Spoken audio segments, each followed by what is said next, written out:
Hi nako, kakatapos ko lang maligo, may client na naman ako. Ayan, so kailangan ko puntahan ngayon kasi syempre para hindi masira yung tiwala nila sa akin. Cherish na to, kailangan ko nang puntahan.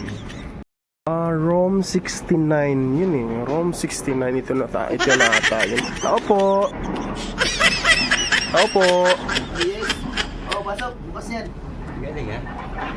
Ay, si Sir Roddy po. Oo. Kayo po pala si Sir Roddy? Okay. Pasok ka. Sir, yung kaya po pala yung tumawag sa akin eh. Sir, late po ba ako? Natagalan po ba kayo? Ay, hindi naman. Sakto lang. Sorry kasi first time lang natin eh. Tika lang. Mag-usap muna tayo sa presyo. Magkano ba? Sige, na problema. 1.5. Gago! 1.5? Wala nang bawas yun. 1.450. 1.450. Sige, pwede na. Sana Okay. Sir, gusto ka na ba? Magaling ka ba? Passion ko to, huwag ka mag-alala sa'yo. Sigurado magugustuhan mo to. Pag natikman mo to ngayon, ulit-ulitin mo ako. Baka i-priority mo pa ako, tawagan kayo sa GF mo, maglulong. Sana Sige nga. Try, Yeah. go. Sure. Okay. Start na tayo. Ayaw, di ba? Itong mo, sir. Tigas-tigas naman itong mo. Tagal na kasing hindi nahihilot yan. Okay. Kabila. Konting bilis lang, sir. Sarap mo nga maghilot.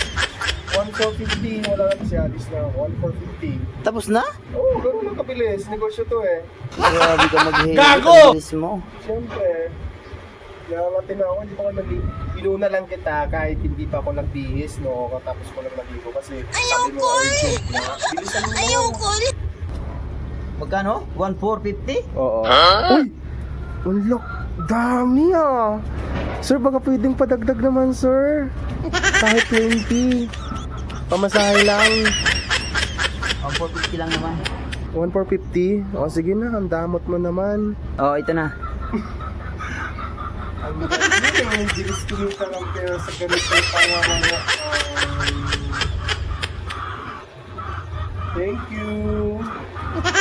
Thank you, sir. Sa ulit. Sige, tawagan na lang kita pag Gago! masulit ako.